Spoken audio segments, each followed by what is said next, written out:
सर्वभूतेषु छायारूपेण संस्थिता नमस्तस्यै नमस्तस्यै नमस्तस्यै नमो नमः।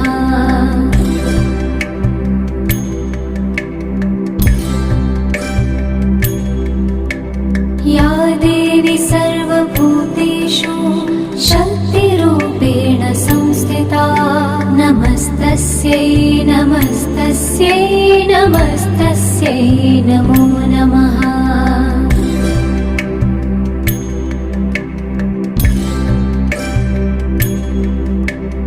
या देवी सर्वभूतेषु तृष्णारूपेण संस्थिता नमस्तस्यै नमस्तस्यै नमस्तस्यै नमो नमः।